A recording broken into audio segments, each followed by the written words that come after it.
Hello, and welcome back to StoryTime. Today, we will be reading The Hounds of the Baskervilles, Chapter 11, entitled The Man on the Tour. The extract from my private diary, which forms the last chapter, has brought my narrative up to the 18th of October, a time when these strange events began to move swiftly towards their terrible conclusion. The incidents of the next few days are indelibly graven upon my recollection, and I can tell them without reference to the notes I made at the time. I start then from the day which succeeded, upon which I had established two facts of great importance. The one that Miss Laura Lyons of Coombe Tracy had written to Sir Charles Baskerville and made an appointment with him at the very place and hour that he met his death. The other, that the lurking man upon the moor was to be found among the stone huts upon the hillside.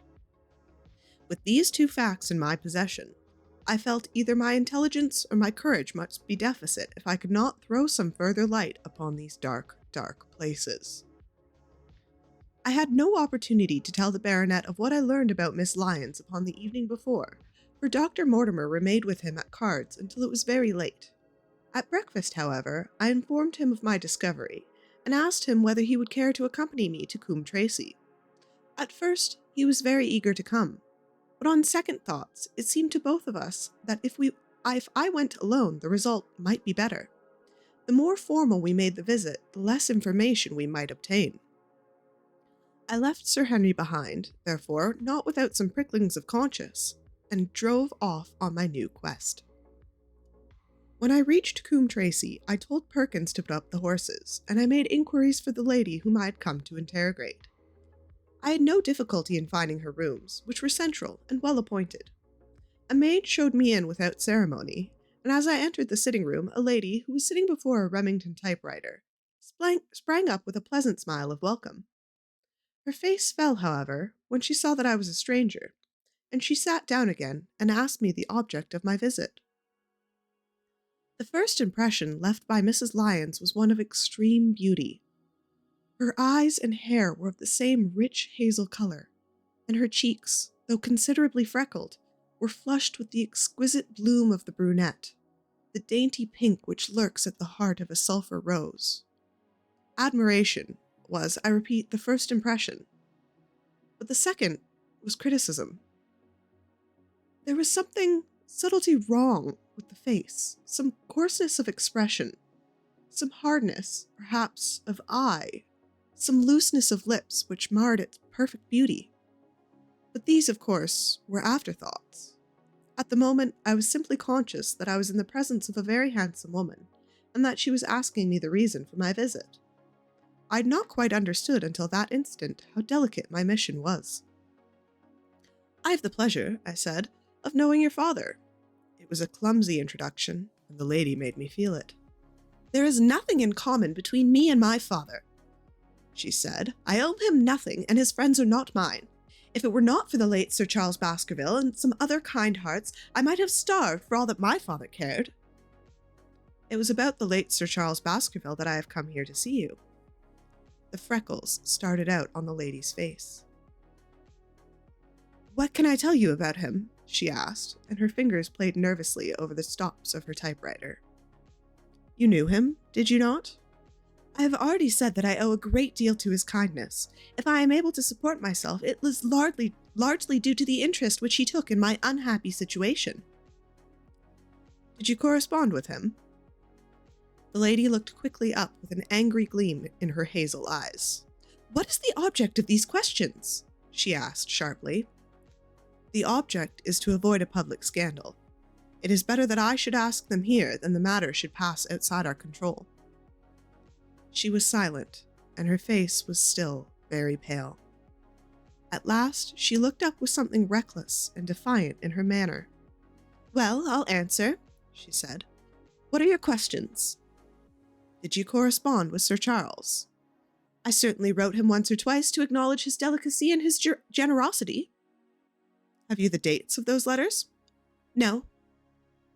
"Have you ever met him?" "Yes, once or twice when he came into Coombe Tracy. He was a very retiring man, and he preferred to do his good by stealth." But if you saw him so seldom, and wrote him so seldom, how did he know enough about your affairs to be able to help you, as you say he has done? She met my difficulty with the utmost readiness. There were several gentlemen who knew of my sad history and united to help me. One was Mr. Stapleton, a neighbor and intimate friend of Sir Charles's. He was exceedingly kind, and it was through him that Sir Charles learned about my affairs. I knew already that Sir Charles Baskerville had made Stapleton his almoner on several occasions, so the lady's statement bore the impress of truth upon it. "Did you ever write to Sir Charles asking him to meet you?" I continued. Mrs. Lyons flushed with anger again. "Really, sir, this is a very extraordinary question." "I am sorry, madam, but I must repeat it." "Then I answer, certainly not." "Not on the very day of Sir Charles's death?" The flush had faded in an instant, and a deathly face was before me. Her dry lips could not speak the no which I saw rather than heard. "Surely your memory deceives you," said I. "I could even quote a passage from your letter. It ran, 'Please, please, if you are a gentleman, burn this letter and be at the gate by 10 o'clock. I thought she had fainted, but she recovered herself by supreme effort. "Is there no such thing as a gentleman?" she gasped. "You do Sir Charles an injustice. He did burn the letter, but sometimes a letter may be legible even when burned. You acknowledge now that you wrote it?" "Yes, I did write it," she cried, pouring out her soul in a torrent of words. "I did write it. Why should I deny it? I have no reason to be ashamed of. I wished him to help me. I believed that if I had an interview, I could gain his help, so I asked him to meet me." "But why at such an hour?" "Because I had only just learned that he was going to London the next day and might be away for months. There were reasons why I could not go there earlier." "But why rendezvous in the garden instead of visit to the house?"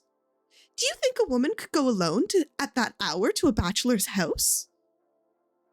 "Well, what happened when you did get there?" "I never went." "Mrs. Lyons." "No, I swear to you on all that I hold sacred, I never went. Something intervened to prevent my going." "What was that?" "That is a private matter. I cannot tell it." "You acknowledge, then, that you made an appointment with Sir Charles at the very hour and place at which he met his death, but you deny that you kept the appointment." "That is the truth." Again and again I cross-questioned her, but could never get past that point. "Mrs. Lyons," said I, as I rose from this long and inconclusive interview, "you are taking a very great responsibility and putting yourself in a very false position by not making an absolutely keen breast of all you know. If I have to call in the aid of the police, you will find how seriously you are compromised. If your position is innocent, why did you in the first instance deny having written Sir Charles upon that date?" "Because I feared that some false conclusion might be drawn from it and that I might find myself involved in a scandal." "And why are you so pressing that Sir Charles should destroy the letter?" "If you have read the letter, you would know." "I did not say that I had read all the letter." "You have quoted some of it." "I quoted the postscript. The letter had, as I said, been burned, and was not at all legible. I ask you once again, why is it that you were so pressing that Sir Charles should destroy this letter when he received it on the day of his death?" "The matter is a very private one." "The more reason why you should avoid a public investigation." "I will tell you then. If you have heard anything of my unhappy history, you will know that I made a rash marriage and had reason to regret it." "I have heard so much." "My life has been one of incessant persecution from a husband whom I abhor. The law is upon his side, and every day I am faced with the possibility that he may force me to live with him. At the time I wrote the letter to Sir Charles, I had learned that there was a prospect of my regaining my freedom if certain expenses could be met. It meant everything to me. Peace of mind, happiness, self-respect, everything. I knew Sir Charles's generosity, and I thought if he had heard the story from my own lips, he would help me." "Then how is it that you did not go?" "Because I received help in an interval from another source." Why then did you not write to Sir Charles and explain this? So should I have done if I had not read of his death in the paper the next morning. The woman's story hung coherently together, and all my questions were unable to shake it. I could only check it by finding if she had indeed instituted divorce proceedings against her husband at, or about the time of the tragedy. It was unlikely that she would dare to say she had not been to Baskerville Hall if she really had been, for a trap would be necessary to take her there, and it could not have returned to Coombe Tracy until the early hours of the morning. Such an excursion could not have been kept secret. The probability was, therefore, that she was telling the truth, or at least a part of the truth. I came away baffled and disheartened. Once again, I had reached that dead wall which seemed to be built across every path by which I tried to get to the object of my mission. And yet, the more I thought of the lady's face, and of her manner, the more I felt that something was being held back from me. Why should she turn so pale? Why should she fight against every admission until it was forced from her? Why should she have been so reticent at the time of the tragedy? Surely the explanation to all of this could not be so innocent as she would have me believe. For the moment, I could proceed no farther in that direction, but must turn back to the other clue which had been sought for among the stone huts out on the moor. And that was a most vague direction. I realized it as I drove back and noted how hill after hill after hill showed traces of the ancient people. Barrymore's only indication had been that the stranger lived in one of these abandoned huts, and many hundred of them were scattered throughout the length and breadth of the moor. But I had my own experience to guide, since it had shown me the man himself standing upon the summit of the Black Tor. That then should be the center of my search. From there I should explore every hut upon the moor until I lighted upon the right one. If this man were inside, I should find out from his own lips, at the point of my revolver if necessary, who he was and why he had dogged us for so long. He might slip away from us in the crowd of Regent Street, but it would be a puzzle for him to do so upon the lonely moor. On the other hand, if I should find the huts and its tenant should not be within, I will remain there, however long the vigil, until he returned. Holmes had missed him in London. It would be a triumph for me if I could run him into earth, where my master had failed. Luck had been against us again and again in this inquiry, and now at last it came to my aid. And the messenger of good fortune was none other than Mr. Frankland, who was standing, grey-whiskered and red-faced, outside the gate of his garden, which opened on a high road along which I travelled. "Good day to you, Dr. Watson," cried he with unwonted good humour. "You must really give your horses a rest and come in and have a glass of wine to congratulate me." My feelings towards him were very far from being friendly after what I had heard of his treatment of his daughter, but I was anxious to send Perkins and the wagonette home, and the opportunity was a good one. I alighted and sent a message to Sir Henry that I should walk over in time for dinner. Then I followed Frankland into his dining room. "It is a great day for me, sir, one of the red-letter days of my life," he cried with many chuckles. "I have brought off a double event. I mean to teach them in these parts that the law is the law, and that there is a man here who does not fear to invoke it. I have established a right-of-way through the centre of the old Middleton's Park, slap across it, sir, within 100 yards of his own front door. What do you think of that? We'll teach these magnates that they cannot ride roughshod over the rights of the commoners, confound them. And I've closed the wood where the Fenworthy folk used to picnic. These infernal people seem to think that there are no rights of property, and that they can swarm there as they like with their papers and their bottles. Both cases decided, Dr. Watson, and both in my favour. I haven't had such a day since I had Sir John Morland for trespass, because he was shot in his own warren." "How on earth did you do that?" "Look it up in the books, sir. It will repay reading. Franklin v. Morland. Court of the Queen's Breach. Cost me £200, but I got my verdict." "Did it do you any good?" "No, sir, none.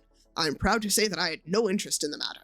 I acted entirely from a sense of public duty. I have no doubt, for example, that the Fenworthy people will burn me in effigy tonight. I told the police last time they did it that they should stop these disgraceful exhibitions. The county constabulary is in a scandalous state, sir, and it has not afforded me the protection of which I am entitled. The case of Franklin v. Regina will bring the matter before the attention of the public. I've told them that they have occasion to regret their treatment of me, and already my words have come true." "How so?" I asked. The old man put on a very knowing expression. "Because I could tell them what they are dying to know, but nothing would induce me to help the rascals in any way." I had been casting around for some excuse by which I could get away from his gossip. But now, I began to wish to hear more of it. I had seen enough of the contrary nature of the old sinner to understand that any strong sign of interest would be the surest way to stop his confidences. "Some poaching case, no doubt," I said with an indifferent manner. "Oh, my boy, it's a very much more important matter than that. What about the convict on the moor?" I started. "You don't mean that you know where he is?" said I. "I may not know exactly where he is, but I am quite sure that I could help the police to lay their hands on him. Has it ever struck you that the way to catch a man is to find out where he got his food, and so trace it to him?" He certainly seemed to be getting uncomfortably near the truth. "No doubt," said I, "but how do you know that he is anywhere upon the moor?" "I know it because I have seen it with my own eyes, the messenger who takes him his food." My heart sank for Barrymore. It was a serious thing to be in the power of this spiteful old busybody. But his next remark took the weight from my mind. "You'd be surprised to hear that this food is taken to him by a child. I see him every day through my telescope upon the roof. He passes along the same path at the same hour, and to whom should he be going except to the convict?" Here was luck indeed, and yet I suppressed all appearance of interest. A child! Barrymore had said that our unknown was supplied by a boy. It was on his track, and not upon the convict, that Franklin had stumbled. If I could get his knowledge, it might save me a long and weary hunt. But incredulity and indifference were evidently my strongest cards. I should say that it is much more likely that it is the son of one of the moorland shepherds taking out his father's dinner. The least appearance of opposition struck a fire in the old autocrat. His eyes looked malignantly at me, and his grey whiskers bristled like that of an angry cat. "Indeed, sir," said he, pointing out over the wide-stretching moor. "Do you see that black tor over yonder? Well, do you see the low hill beyond it with the thorn bush? That is the stoniest part of the whole moor. Is that a place where a shepherd would likely take his station? Your suggestion, sir, is a most absurd one." I meekly answered that I had spoken without all of the facts. My submission pleased him, and led him to further confidences. "You may be sure, sir, that I've got very grounds before I come to an opinion. I've seen the boy again and again with his bundle, every day, and sometimes twice a day. I have been able, but wait a moment, Dr. Watson. Do my eyes deceive me, or is there, at the present moment, something moving upon that hillside?" It was several miles off, but I could distinctly see a small dark dot against the dull green and grey. "Come, sir, come," cried Franklin, rushing upstairs. "You will see with your own eyes and judge for yourself." The telescope, a formidable instrument mounted upon a tripod, stood upon the flat leads of the house. Franklin clapped his eye to it and gave a cry of satisfaction. "Quick, Dr. Watson, quick, before he passes over the hill." There he was, small enough. Sure enough, a small urchin with a little bundle on his shoulder, toiling slowly up the hill. When he reached the crest, I saw the ragged, uncouth figure outlined for an instant against the cold blue sky. He looked around him with a furtive and stealthy air, as one who dreads pursuit. Then he vanished over the hill. "Well, am I right?" "Certainly, there is a boy who seems to have some secret errand." And what errand is even a county constable could guess? But not one word shall they have of me, and I bind you to secrecy also, Dr. Watson. Not one word, you understand?" "Just as you wish." "They have treated me shamefully. Shamefully. When the facts came out in Franklin v. Regina, I ventured to think that the thrill of indignation will run through the county. Nothing will induce me to help the police in any way. For all they cared, it might have been me, instead of an effigy which these rascals burned at the stake. Surely you are not going? You will help me enter the decanter in honor of this great occasion. But I resisted all of his solicitations and succeeded in dissuading him from his announced intention of walking me home. I kept the road as long as his eyes was on me, and then I struck off across the moor and made for the stony hill over which the boy had disappeared. Everything was working in my favor, and I swore that it should not be through lack of energy or perseverance that I should miss the chance which fortune had thrown my way. The sun was already sinking when I reached the summit of the hill, and the long slopes behind me were all golden green on one side and gray shadow on the other. A haze lay low on the farthest sky outline, out of which jutted the fantastic shapes of Belleviere and Vixentor. Over the wide expanse there was no sound and no movement. One great gray bird, a gull or curlew, soared aloft in the blue heaven. He and I seemed to be the only living things between the huge arch of the sky and the desert beneath it. The barren scene, the sense of loneliness, and the mystery and urgency of my task all struck a chill into my heart. The boy was nowhere to be seen. But down beneath me, in the cleft of the hills, there was a circle of old stone huts, and the middle of them there seemed to be one which retained sufficient roof to act as a screen against the weather. My heart leapt within me as I saw it. This must be the barrow which our stranger lurked. At last, my foot was on the threshold of his hiding place. His secret was within my grasp. As I approached the hut, walking as warily as Stapleton would do, when poised with a net as he drew near the settled butterfly, I satisfied myself that the place had been indeed used as habitation. A vague pathway among the boulders led to a dilapidated opening which served as a door. All was silent within. The unknown might be lurking there, or he might be prowling on the moor. My nerves tingled with a sense of adventure. Throwing aside my cigarette, I closed my hand upon the butt of my revolver and walked swiftly up the door and looked in. The place was empty. But there were ample signs that I had not come across a false scent. This was certainly where the man lived. Some blankets rolled in a waterproof lay upon the very stone slab which Neolithic man had once slumbered. The ashes of a fire were heaped in a rude grate. Beside it lay some cooking utensils and a bucket half full of water. A litter of empty tins showed that the place had been occupied for some time, and I saw, as my eyes became accustomed to the checkered light, a pannikin and a half-full bottle of spirits standing in the corner. In the middle of the hut, a flat stone served the purpose of a table, and upon this stood a small bundle of cloth. The same, no doubt, which I had seen through the telescope upon the shoulder of the boy. It contained a loaf of bread, a tinned tongue, and 2 tins of preserved peaches. I set it down again, after having examined it. My heart leapt to see that beneath it there lay a sheet of paper with writing upon it.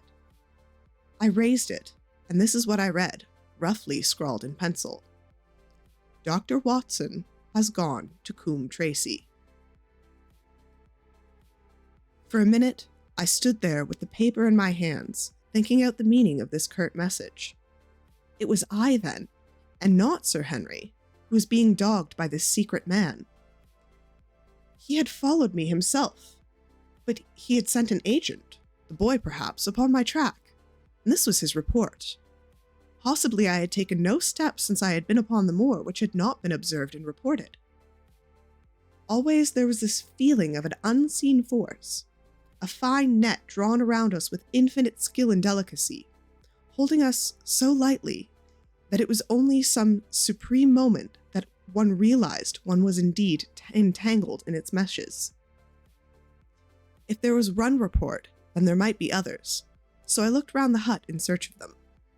There was no trace, however, of anything of the kind, nor could I discover any sign which might indicate the character or intentions of the man who lived in this singular place, save that he might be Spartan of habits and cared little for the comforts of life.